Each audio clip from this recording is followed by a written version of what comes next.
საიტის ჟურნალისტი. მოგეხსენებათ ჩვენს დავიწყეთ საახალწლო ჩაწერები. მინდა გისურვოთ ბედნიერება, ჯანმრთელობა, მოგილოცოთ დამდეგი 2021 წელი. გისურვოთ რომ ეს წელი ყოფილიყო თქვენთვის ნოყიერი. ჩემი რესპონდენტი კი იქნება ბოლნისის თეატრის რეჟისორი ქალბატონი იზოლდა ნიავაძე. გამარჯობა ქალბატონო იზოლდა. მინდა გისურვოთ ბედნიერება და მოგილოცოთ დამდეგი შობა ახალი წელი. მოგესალმებით, დიდი მადლობა მოწვევისთვის. ძალიან მიხარია რომ თქვენ არ გაჩერდით და იმედი მაქვს რომ არც გაჩერდებით და ძალიან დიდ სტიმულს აძლევთ ახალგაზრდულ თეატრებს ჩვენც გვინდა ვიმუშაოთ თქვენგანაც და მინდა წარმატებები გისურვოთ. მადლობა. მოგეხსენება ყველას რომ თქვენი თეატრი უკვე 40 წელს ირთვლის. ხომ არ შეგიძლიათ რამოდენიმე სიტყვით გითხრათ რა გზა განო თეატრმა დაარსებიდან დღემდე? ხო, ალბათ მიხვდებით რომ 40 წლის მანძილზე რაც გავიარეთ ამის მცირე დროში თქმა ძალიან ძნელია, მაგრამ მე ერთ რამეს გეტყვით, 40 წლის წინ, როდესაც დავიწყეთ, არ გვეგონა რომ ჩვენ დავიწყეთ იმისათვის რომ 40 წლის შემდეგ ამაზე ვისაუბრებდით. უბრალოდ მაშინ გსიამოვნებდა იმის კეთება, რაც ვაკეთეთ. ერთ საქმეს მეორე მოჰყვა, მესამე აეწყო ისე რომ ჩამოყალიბდა თეატრად, მივიღეთ სტატუსი ბავშვთა და მოზარდთა თეატრის და მოხდა ისე რომ ბოლნისში არაჩვეულებრივი თეატრალური წარსულის მქონე დასი არსებობდა იმ პერიოდში, როცა მე ბოლნისში მომიწია ჩასვლა და მოღვაწეობა, სადაც მე მსახიობად გავხდით და აი ამ თეატრის ბაზაზე გადავწყვეტეთ რომ რაღაც ბავშვებისთვისაც გვეჩუქებია ლამაზი ბავშვობა და თეატრი შესულიყო მათ ცხოვრებაში და მნიშვნელოვანი გამხდარიყო. და წარმოგიდგენიათ რომ 40 წელს გავდით და ჩვენ მაშინ მივხვდით რომ ძალიან სერიოზულად უნდა დავფიქრებულიყავით მასალების დაგვეგროვებია და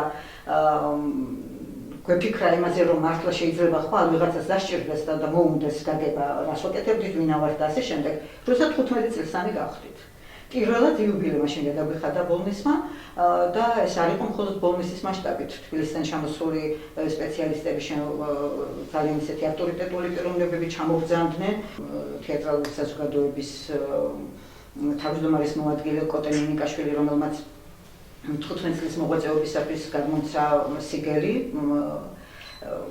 ხალხური შემოქმედებითი სახლიდან ქალბატონი ცისანა ქოჩიჩაშვილი, ამ 15 წლის მანძილზე ჰქონდა მხოლოდ საქმელი ის, რომ ჩვენ მოვასწარეთ გასტროლი ლატვიაში, დამეგობრება ლატვიის სახალხო ბავშვთა სახალხო თეატრთან, დრაინისის სახელობის თეატრთან და უამრავი რაღაც კარგი დღეები მოგვიტანა ამ 15 წლიანმა მოღვაწეობამ. აი ამ პერიოდისთვის 15 წლისთვის მე ციგნის კი წამოვიღე, ჩვენზე ციგნის დაიწერა. სურათები აღმოჩნდა მოყვარულის დონეზე გადაღებული კადრები. ჩემი მეგობარი თეატრის მსახიობი ნუგზარ ჩეხანავა შეითავსა ფოტო მემატიანეობა რომ იტყვიან. მაგრამ ამ კადრებსაც არ ჰქონდა ხარისხი დაკარგული ჰქონდა, როგორც მოყვარულის გადაღებული ფოტოები, ანუ მაინც ჩვენ ვიყენებდით, ჩვენთვის ვიღებდით ამ მასალას. 15 წლის შემდეგ ცოტა სერიოზულად მივუტეკით და შემდეგ გაჩნდა ჩანაწერები, ალბათ ტექნიკაც გამიხარდა, რაღაც ბევრი რამე აღმოჩნდა ჩვენს ხელში. მარტივია, ნავისი ნანუკა, შემდეგ აკიდებია შემოდატრიალი. აი, სულ ეს არის. სერიერია, ახლა მუსიკის ახალი ფიცება.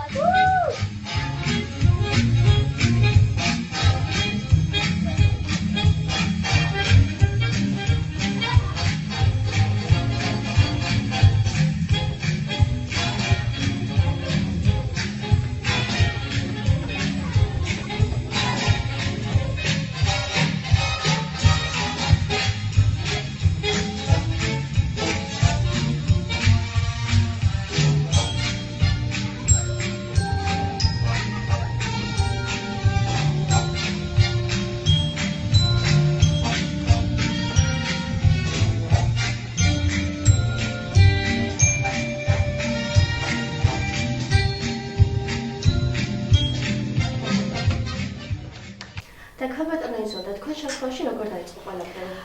ხო, აი რაც შეეხება როგორ დაიწყო. თვითონ მე ბავშვობა გავიარე ონში და ონის თეატრში საბავშვო სტუდიაც დაამთავრე. აი ონში მოღვაწეობდა ბევრისათვის ცნობილი ადამიანი გიგა ჯაფარიძე, აი რომელიც არ ვიცი შეიძლება ყველას ასე გონია, ვინც მასთან ითანამშრომლა და მქონდა ბედნიერება მასთან ერთად მის სპექტაკლებში ეთამაშა, ყველას მისი გონია გიგა ჯაფარიძე და მე ჩემი გაბიძია მგონია. არ ვიცი ახლა რა წამოვიღე იქიდან, მაგრამ მე ძალიან გამომადგა და ძალიან მადლიერი ვარ აი ამ ადამიანის რომელმაც და ამიტომ მე როდესაც ონის თეატრიდან წამოსული 18 წელს ასაკში მომიწია ბოლნისთან შეხება და ბოლნისის თეატრშიდაც ისე მსახიობად მომიწია აღმოჩნდი ბოლნისის თეატრში. აი მაშინ დამებადა სურვილი რომ რატომ არ უნდა გქონდეთ ბავშვებს ის რაც მე მქონდა ბავშვობაში. ჩემი უფროსი ვაჟი უკვე 5 წლის ხდებოდა და აი მიზეზიც ეს იყო. 5 წლის ბავშვმა ითამაშა წამყვანი როლი, პირველი სპექტაკლი იყო დაიღილა მამალო, ასე ერქვა ავთანდილ გურგეძის პიესა იყო და აი ამ სპექტაკლის გამო მე პირდაპირ სპექტაკლის ჩვენების შემდეგ ჩამოსული იყო კარტიული კომისია და მიიღო სპექტაკლი. სტატუსი თეატრის მიენიჭა და შტატი დაიშვა როგორც რეჟისორის და რეჟისორის სტატუსიც მაშინ იყო რაღაც ესე მესამე კატეგორია ადგილზე მინიჭების რაღაც ესეთი ფორმა მომანიჭეს და სრული უფლებით დავიწყე უკვე როგორც რეჟისორმა მუშაობა ბავშვთა თეატრში. ძალიან ლამაზი ცხოვრებით დავიწყეთ ერთ სიტყვით. გესურვებთ. რას ნიშნავს თქვენთვის იყო ამდენი თაობის აღზრდელი? ძალიან დიდი პასუხისმგებლობა ყოფილა და ერთი რამე მიხარია ძალიან. ყველა სეზონზე ივსება საერთოდ ბავშვთა თეატრი, ჯერ სტუდიას გავდიან, შემდეგ თეატრში ხდებიან, მაგრამ ფაქტიურად ერთად მუშაობს სტუდიაც და თეატრიც, უბრალოდ შემდეგ ვიღაც რჩება თეატრში, ვიღაც სამთავრობო სტუდიას და მიდის. ნუ გაიარა გარკვეული ცოდნა მიიღო, მართლა მეგონა რომ ვიყავი დიდი და მე-10 კლასის ბავშვებთან მუშაობდი ისე რომ 3-4 წლის განსხვავებით და რაღაცა ვიცოდი თითქოს რაც არაფერი არ ვიცოდი როგორც ჩანს. მაგრამ ადრეონდელი გადასახედიდან, მაგრამ რაც მინდოდა იმას ვაკეთებდი. და ამხვა პირველივე თაობა და ყველა თაობა ისეთი გაჩნდა ჩემს გარშემო, რომ გადავხედავ ახლა აი ამ რა ვიცი, დიდი არმია, ძალიან 200-200 ზემოთ ალბათ ბავშვი მეტი, 200 ვითვლით 35 წლის თავზე. ხო, აი ერთი ადამიანიზე ვერ იტყვიან რომ არ შედგა ის როგორც კარგი მოქალაქე. აი სადაც არ წავიდა, რა პროფესიაც აირჩია, ყველგან ყველა მაგრები არიან და ძალიან მიხარია რომ არავინ არ დარჩება შენთან. თეატრი ისეთი ადგილია, რომ შეიძლება ყველას უნდადეს მოსვლა, ყველა მოვა, მოსინჯავს თავის შესაძლებლობებს და ვიღაც მე ნელა დაქტოვებს. მაგრამ ვინც რჩება არ ვიცი, საოცრად მადლიერი ვარ, მე უფლის რომ დღეს რომ ხვდებიან და იზომასეულებულო და ეს ბავშვები პირველი თაობის თუ მეორე თაობის ბავშვები თავის შვილებს რომ იგზავნიან უკვე როგორც აღსაზრდელად, ეს არის სრული ბედნიერება და კიდევ ის რომ ჩემი შვილები ფაქტობრივად ამ თეატრთან ერთად გაიზარდნენ. პირველი თქვი რომ პირველთან ერთად დავიწყე თეატრი თქო და თითქმის მისთვის გავაკეთე. მაგრამ შემდეგ მეორე და მესამე შვილსაც მართალია თბილისიდან ჩადიოდნენ ბოლნისში, მაგრამ სრულიად სრულუფლებიანი წევრების დონეზე იყვნენ, იმიტომ რომ ყველაფერში აქტიურები. ხო, აი სამეგობრო გაჩნდა ისეთი არაჩვეულებრივი. რომ თეატრმა აი შებძინა ძალიან ბევრი ადამიანი გულშემატკივარი და დღეს ჩემი მუზაფეები ძალიან სხვანაირად მიდგანან გვერდში. გრძნობა მას თეატრს თუ რაიმე დასჭირდებათ და მათ შეუძლიათ აუცილებლად გაძვრებიან ნემსის ყუთში რომ იტყვიან და გააკეთებენ და ეს ბედნიერებაა. გაიხსენეთ რაიმე სასიამოვნო მოგონება თეატრთან დაკავშირებით? მოხდა ისე, ჯერ რიგის თეატრის მსახიობებს ვტუმრობდით ჩვენ. სრულიად შემთხვევით მოხდა ეს გასვლა-გამოსვლა სპექტაკლების, მაგრამ რაგი რიგის რაინისის სახელობის ახალგაზრდული თეატრი იცნობდა ბოლნისის თეატრს, უკვე მიზანმიმართულად მიიწვია ფესტივალზე. ჩვენ იმ პერიოდისათვის, როცა ფესტივალზე მოწვევა მივიღეთ, ხალხურ შემოქმედებით სახლში მუშაობდა ჩვენი გულშემატკივარი და შემდგომ ჩვენს თეატრში რეჟისორად მუშაობდა არაჩვეულებრივი ადამიანი ზურაბ ხვედელიძე. ზურაბ ხვედელიძის დახმარებით მომემზადეთ ფესტივალზე წასასვლელად, ჩავედით. როგორც ხდება მრავალი შეხვედრები, სხვადასხვა სახის ღონისძიებები ტარდებოდა არა მარტო ჩვენება სპექტაკლის, რიგის თეატრისა და ბოლნისის თეატრს ჰქონდა დადგმული ჩიპოლინოს თავგადასავალი. და იქვე გავაკეთეთ რა. ერთი ჩიპოლინო იყო ქართულენოვანი, მეორე ჩიპოლინო იყო ლატვიურ ენაზე მოსაუბრე. და შესაბამისად სხვადასხვა გმირები შევკარით და აი მიდიოდა ლატვიურ ქართულ ენაზე სპექტაკლი, ნაწყვეტები სპექტაკლიდან.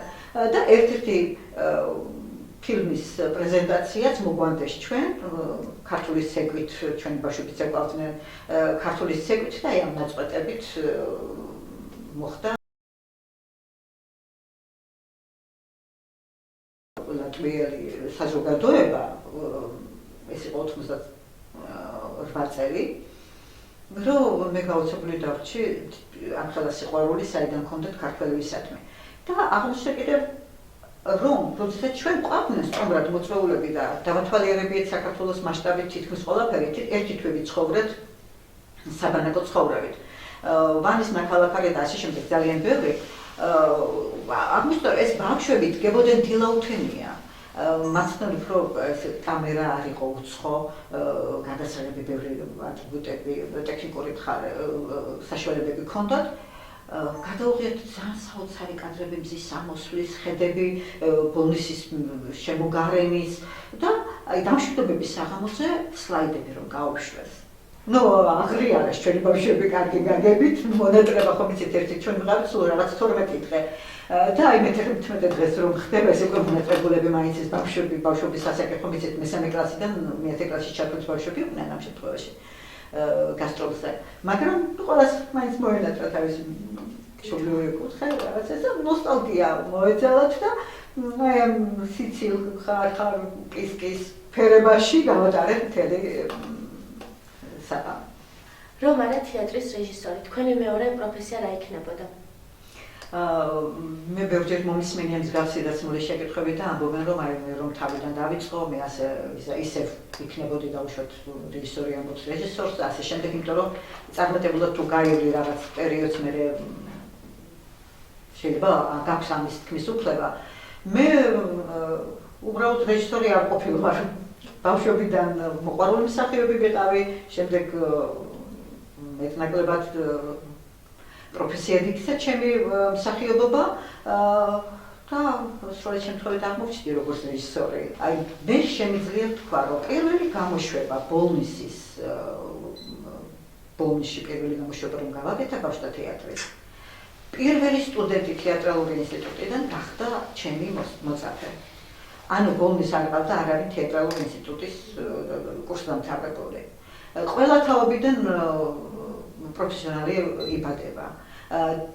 და მე ერთი 15 ადამიანი მაინც არის კინოს რეჟისორი, თეატრის რეჟისორი, მსახიობები და ასე შემდეგ. ზოგი მოღვაწეობს ის ჩვენი ბოლნისში, როგორც დაბრუნდნენ და რაიონის არაჩვეულებრივ თეატრში განაგრძობენ მოღვაწეობას. ბევრი სახელმწიფო თეატრებში არიან ქალაქის მასშტაბით თბილისში.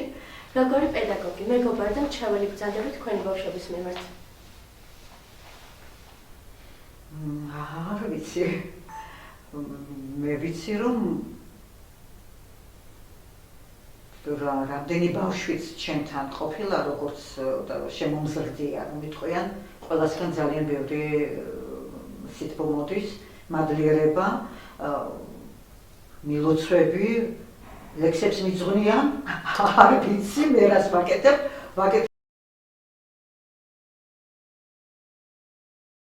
გითხრა და ერთი სიტყვით ვერ გეტყვით მე როგორი ვარ მათთვის. თვითონ თქვი. ხო, მაგრამ ისინი ბევრ რამეს ამბობენ და კარგს და იმედია. თქვენთვის ყველაზე საყვარელი და დასამახსოვრებელი სპექტაკლი.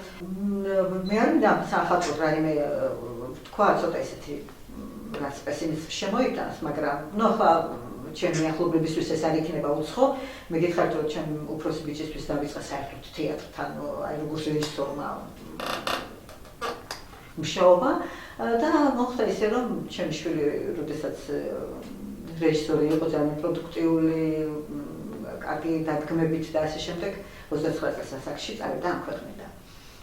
ამ პერიოდში მე მუშაობდი სპექტაკლზე თამაშ ჭილაძის თავფარანელის ბალადა. და ნუ რა თქმა უნდა მუშაობდი და გაჩერდა ყველაფერი. არც ვაპირებდი რომ საერთოდ ცხოვრება შეიძლება და გაგრძელებულიყო, მაგრამ ბოლნისმა რომ იყვნენ გადამარჩენა და თეატრმა გადამარჩენა. ძალიან ფაქიზად, ძალიან ისე მეუდგა ბოლნისის საზოგადოება ამ ფაქტს და განსაკუთრებით ფაქტიურად მან ბოლნისში და ყველასთვის მისაღები და საყვარელი ადამიანი იყო. მთხოვეს რომ მოდი ეს სპექტაკლი არ გააჩერო და მიძღვნა გავაკეთოთ რომ ეძღვნება რეჟისორ მამუკა მერკვილაძეს. ნუ ამ რაღაცნაირად დამოფრონა. და ნუ რთულად გაკეთდა, იმიტომ რომ ძნელი იყო და ეს ყველაფერი გარეთ გამოხედვა ყველაფრის შემდეგ, მაგრამ დაიდგა. არაჩვეულებრივმა კომპოზიტორმა ოთარ ტატიშვილმა ითანამშრომლა და ეს ერთი ძალიან მაგარი ადამიანის სვეტლანა ჩოჩუას დამსახურება, რომელიც შემოქმედა ადამიანებს სწავლობს, ეფერება, ბევრ საქმეს აკეთებს, რომ მათი შემოქმედება იყოს ხილული და იარსებონ, რომ იტყვიან. მისი დამსახურება იყო, რომ ოთარ ტატიშვილმა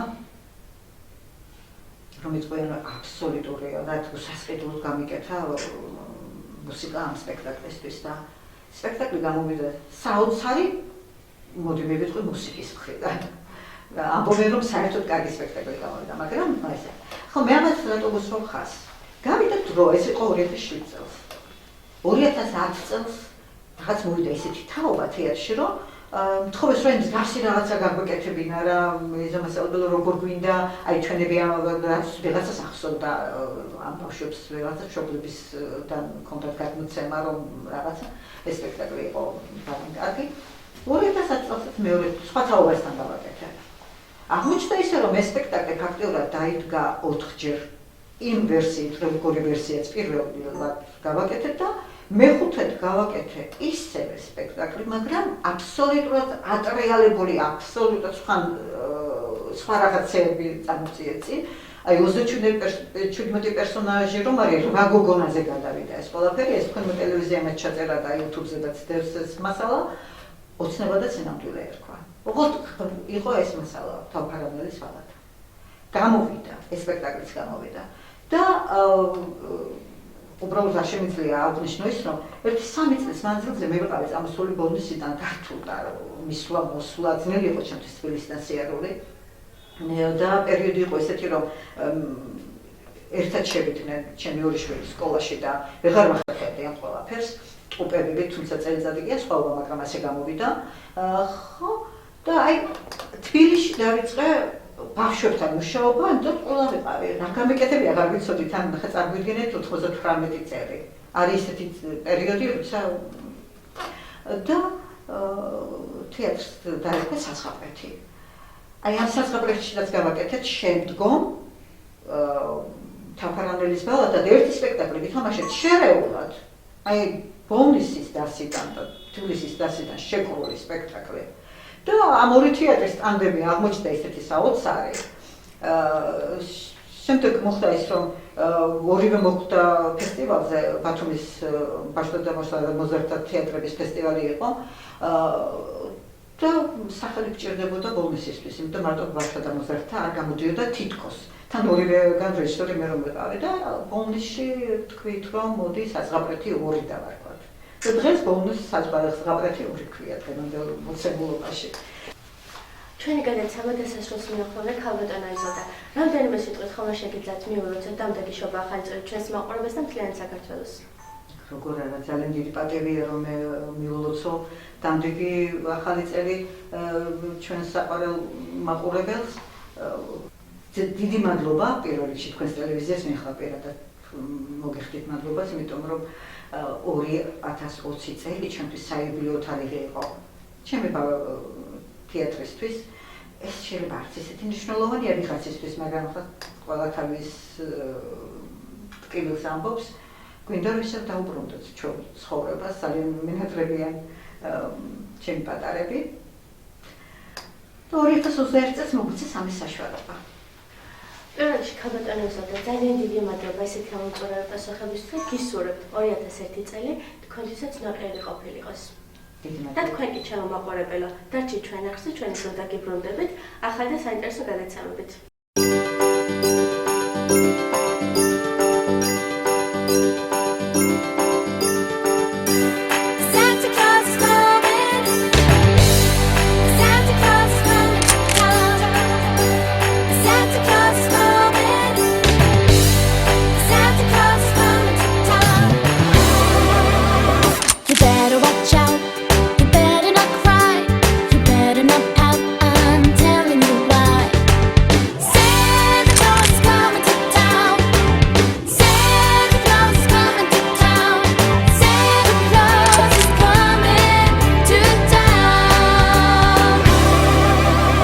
He's making a list and checking